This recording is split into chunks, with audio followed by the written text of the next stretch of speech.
qophii keenya torban dabreen maanguddoonni maatii intalarraa oduu gammachiisaa ta'e dhaga'uu isaanii fi maatii gurbaaf himuuf yennaa deeman ture kan dhaabne. Kutaan lammaffaa amma itti fufaa daawwadhaa.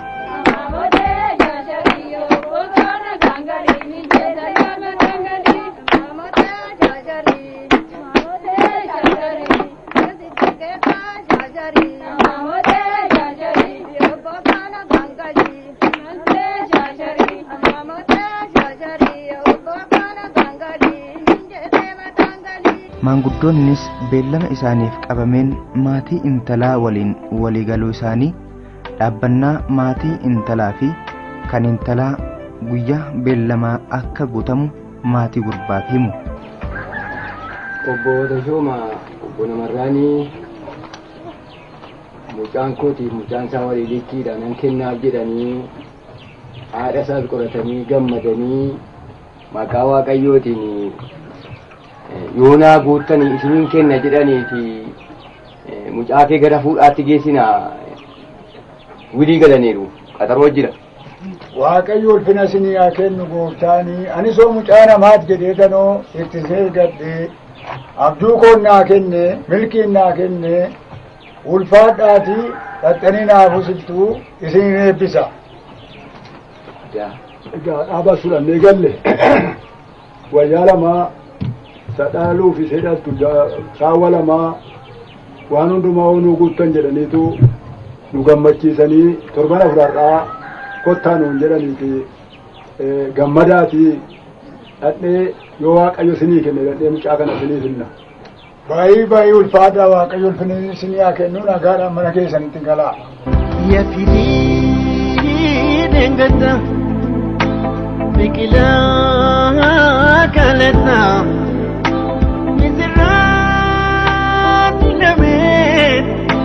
Mera waliin taasa hiriyoon dhammachuuf himimaan harcaasaa. Ammas maatiin gurbaa guyyaan beellama ennaa gahu hamaamota waamanii dhaabbannaa yookiin gabbara akka geessan gaafatu. Hamaamonnis dhaabbanni yookiin gabbarri maatii gurbaarraa dhiyaate kun guutuu ta'uu isaa ilaalanii gara qe'ee maatii intalaatti deemu. Guyyaan gaa'illi raawwatamu beellamanii deebi'u. Tokko lama sadii afur dhibba afur jedhan miti. Eelaa fuudhaati cinaa geessaati mucaa namaa naa fida. Yeeshi Waaqayyo isiniif haa fidu. Tokko lama sadii afur. Yeeshi egaa warraanuu qunxuraallee jenneen hin dhiibne. Maal gootu? Maal goona gooftaa? Jira ogalata Waaqayyoo. Ellaanna ishee. Eenyuutan kennare abbaa kana? Mucaa dargaggoon tokko hin jiru. Kunoo bakkee dhaabatanii jiru dargaggoonni nama sadi. Jaarsa abbaa taa'ee dargaggootu baata malee. Haa ta'u gaafa. Ulfaadhaa sinuu.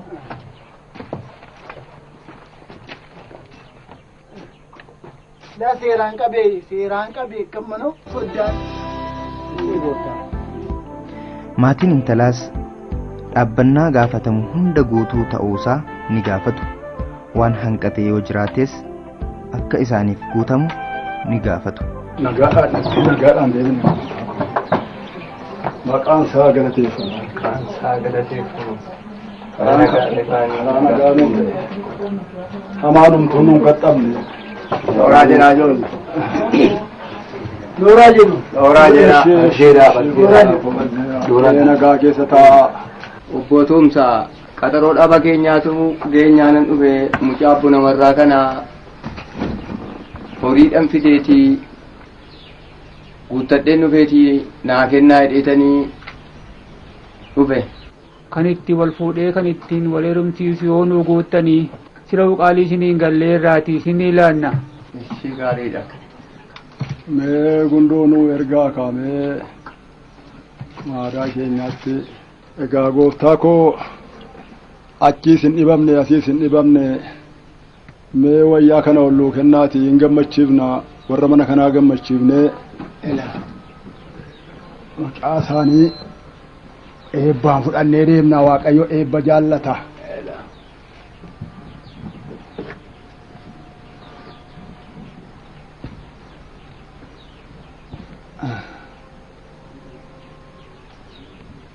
abdiin borii attam ta'e dhufeetti nuuf kennu. Ijoollee kottaatii mee waan isaan nuuf fidan kana wayyaa kanas ilaalaa hindilibsii kanas ilaalaame birriis ilaalaa dhaaba keenya guute ta'ee fi hir'ate ta'e meenuu ilaalaa. Abba ilaaleessanii. Eeyyee ilaalaa wayyaas nu badhaa hindilibsiis ilaalaa birriis ilaalaa. Haa ta'u 100, 200, 300 birriin 400. Gaariidha. Kuni bullukoodha. Bullukoodha. Bullukkoo haadhaaf abbaadhaa ta'uu. Bullukkoo haadhaaf abbaadhaa ta'u. Gaariidha. Kun ittiin ta'a. Gaariidha innis. Eeyyee. Gaariidha. Waan gaarii ta'een gadeedhaan jedhanii. Turuudha Waaqayyo gaarii haa taasisu. Egaa gooftolee koo hafee jira jabbootas immoo kormaaf dhalaa finnee ala kana jiru isas immoo nama ilaalchisaati abdii borii nuu ilaalchisaati do'adhaati eebbisaa fudhadhaa. Eshi bayeessa meera qaatii ilaalaa. Gabbara lama tala dhaabbatti korma goromsaa fi dibicha ilaaleera hin taati hin ta'u. Gaariidha. Kan haadha abbaallee gaa nu guuteera. Amma immoo kan mucaadha. Nu libsiisee miillaaf amma mataatti. Warqeen qubaa humna taamunii 10 kan gurraa humna taamunii 10 kan qubaa wajji wal qabatee humna taamunii 20 kan mucaan mootti dabarreerraa kan mucaan kun kana nu guunnaani hin eebbifnee fudhanna. Maali nus immoo akkasitti fuuna jennaa guuttannee kan keessan guunnee kan mucaa keenyaa dhiibnaa hin laanna malee nu marka jira hin laanna yoo gar tokkoon irraanfatame mu gar tokkoon hin yaadatama. Waaqayyo nu haa gargaaru amma isin amma jettan hunduma isaa hin laanna. Ijoollee kottaatii mee akka inni dhaaba keenya sana nu guute warqees taanaan uffatas taanaan kottaatii ilaalaa. Ammis hin jettan hundumti isaatuu tokko keessaa hin irratin guuteera.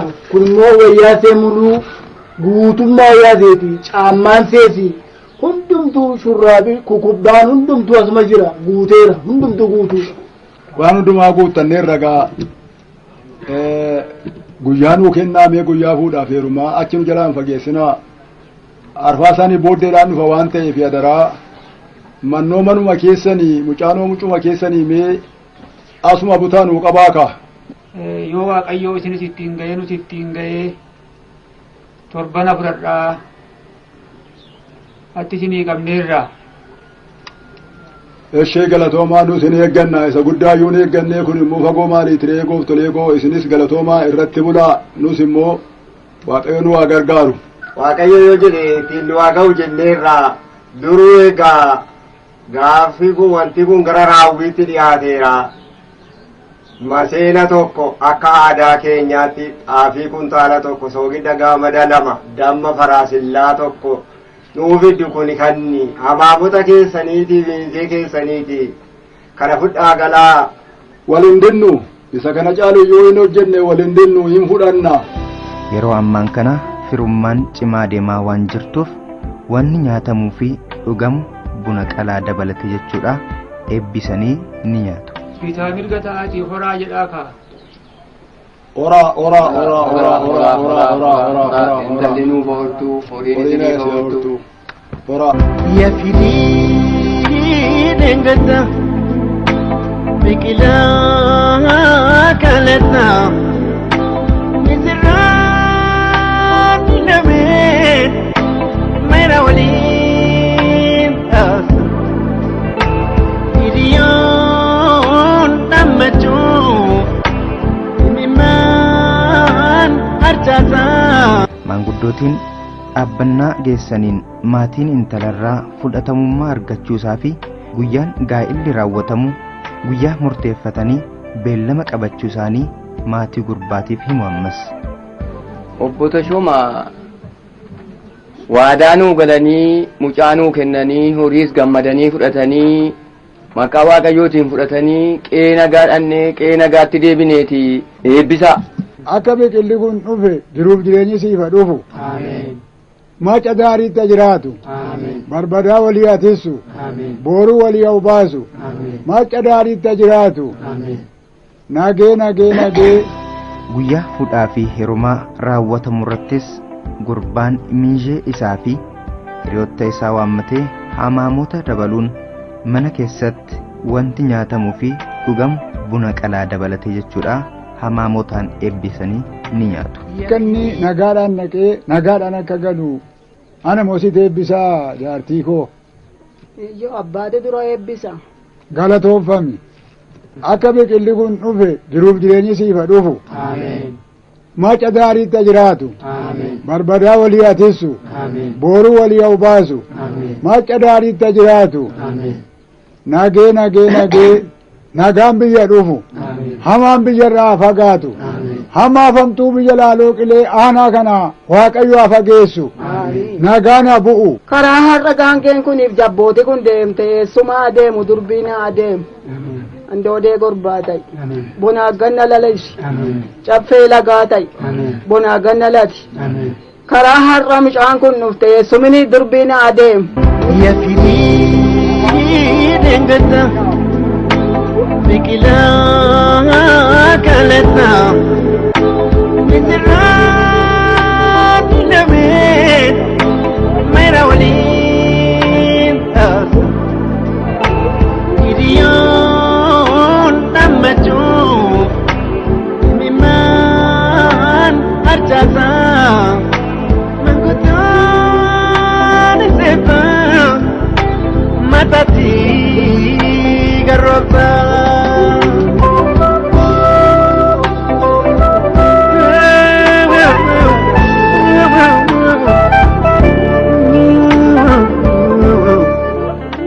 Nageessu qotiyaa gabaree bineensi jiniinu dhayyaa addaanyi qawweensi jiniinu gabaree jijiitu qotiyyoo jijiitu midhaan nyaatan malee bisaan dhugan malee aduun namaan dhiitu dhiituyyuun bariitu.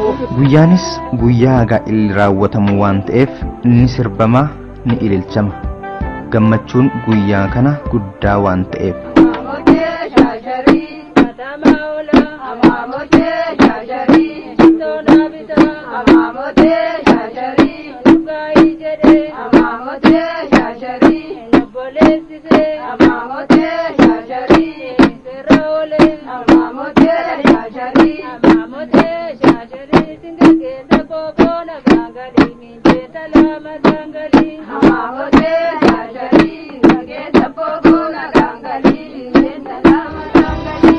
Hamaamotiin gurbaan fuudhuu fi miinjee isaa akkasumas namoota cidha isaa irratti akka hirmaatan waamaman waliin ta'uun sirbaa gammadaa fardoolee fi qaangoolee faayaan miidhaganiin gara qe'ee intalaatti sokku. Mana maatiin sirrittirraas guyyaan guyyaa gaa'illi waan ta'eef qe'een isaanii sirriitti bareechanii fi ho'isanii misirricha eegu.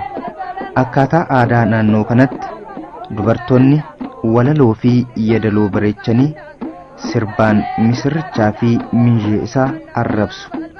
Misirrichis aadaadhaa waan ta'eef amma birrii baasee kennutti ol hin lixu.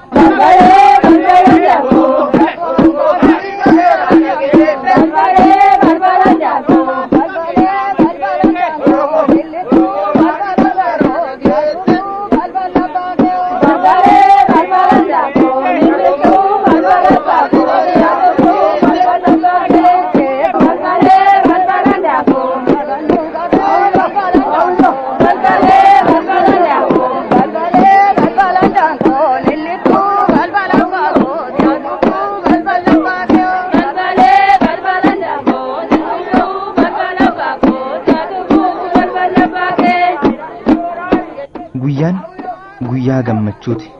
Guyyaa firri kan itti asheette, guyyaa abjuu fi milkiin toltedha. Guyyaan gaa'ilaa. Kanaaf inni sirbamaa inni ililchama hamma dhumaatti. Guyyaa gammachuu kanatti wanti nyaatamuu fi dhugamus qophaa'eera. Maanguddootaan eebbifamee nyaatama. Biyya nagaa ta'u. Manni kun mana nagaa ta'u ka walaa balate waaqayyo walii naga'u minjeen karaa nagaa deemu intalli karaa nagaa deemtu karaa soddaan deeme buddeennaa deemu durbiinaa deemu eessummaa deemu jaalallee deemu nagaanaa deemu kunoo nu laattaniittu jiruuf jireenya waaqayyo isiniif haa kennu. Ana galla mangalada. Udona bandara shab dalano fi barada. Binyina pam kimija. Danya kanola munura goya derasu. Munura goya derasu. Daina genya derasu. Ana se bagalasu. Nyaanni kunis osoo hin xumuramiin miinjeen misirichaa misirritti dinqa keessaa baasanii keessummoota kabajaman waliin golgeetti teessisu. Dhangaan sirriitti qophaa'e waan jiruuf dhiheessanii nyaatu. Nyaatanii yennaa xumuran ammas eebbisanii nyaata eebbifame kanarraas harmiin misirrittii misirrootaaf afaan kaa'u. Andoodee gorbaataa boonaa ganna lalisaa hundee bidiruutaa boonaa ganna jiidhaa kan namaa keessan dubbatu dadhabu kan tolaa keessan dubbatu danda'u kan isin nyaattaa nama afaanii funyaan isinitti dhiyaatu hamaan keessan nama samaa ardi hafagaatu gaa'illi kun gaa'ila milkii haa ta'u. Takkaanan aarsine takkaanan gubne garaan kee hin aarin garaan kee qabbaneeffatu akka aannan kanaa qabbaneeffatu aannan qabadheen si eebbise akka aannan kanaa qabbaneeffadhu. Amma wanti hundi xumuramutti ga'ee jira. Misirritti fudhatanii deemuun dura garuu miinjee misirricha keessaa tokko ol ka'ee gara fuula duraatti misirritti irratti akka tasaa rakkoon yoo qaqqabe rakkoo malee achumatti furmaata kennuuf waadaa ni seena. Ilaa yoo mucaan kun rakkatte yoo dandeesse achumatti na araarsi ammasii danda'ame na biran fidiin. Ijoolleen mana warraatti deddeebii bartee gadheedhaa yaabbee achumatti naafitu. Yoo sitti cimee immoo naan barbaadisi rabbittan kennadhe yaabboe. Haa ta'u ishii yoo rakkoon jiraate ani achumatti hin furaa rakkoon isin jiru waan jiraatus natti hin fakkaatu jaalala isaaniitiin walitti dhufa waanta ta'eedhaaf rakkoon hin jiru. Haa ta'u. Yeroo ammaan kana wanti mana misirratti keessatti raawwatamu hundu xumurameera. Hamaamoonni miinjee fi hiriyoonni misirrichaa sirbaa gammadaa ililchaa gara mana misirrootaaf qophaa'etti deemu.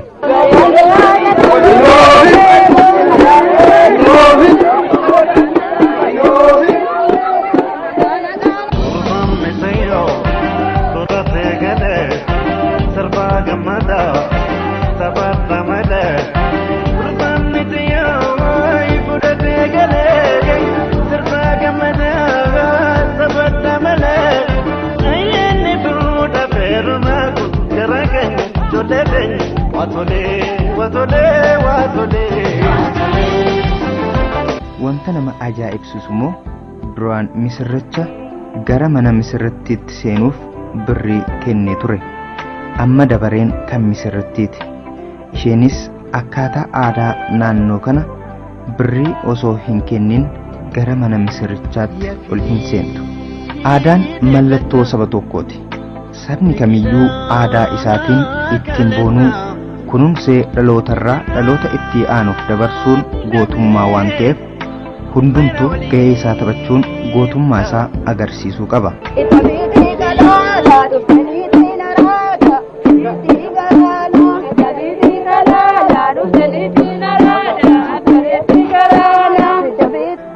Qophii har'aa xumuruu kootiin dura garuu wanti hin taajjabe isiniif himuun qaba. Namoonni tokko tokko garaagarummaan aadaa fi amantaa maal akka ta'e hubannoo dhabuurraan kan ka'e fakkaata.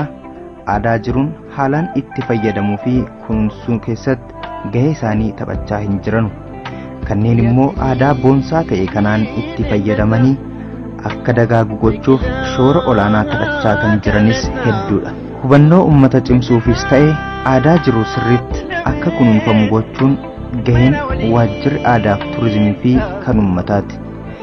Waajjirri aadaa fi turizimii godina Qeellam Wallaggaa garuu yeroo ammaa kana gahee isaa sirriitti taphachaa jira jechuuf nama rakkisa. Aadaawwan godinicha keessa jiraataniifis ta'e wanni waajjira aadaa fi turizimii waliin wal qabataniif beekumsa dhabuurraan kan ka'e ta'uus ni danda'a. Odeeffannoo guutuu ta'ee fi gahaa ta'e kennuu irratti hanqinni guddaa mul'achaa waan jiruuf waajjirri aadaa fi turizimii godina Qeellam Wallaggaas rakkoo jiru kanaaf furmaata kennuun dirqamaa fi abshaalummaadha waan ta'eef kana furuu qaba. Qophii har'aa xumuruu kootiin dura garuu waajjiroolee fi namoonni milkaa'ina sagantichaaf deeggarsa nuuf kennan galateeffachaati. Niameen fuudhii kaadhima sadhima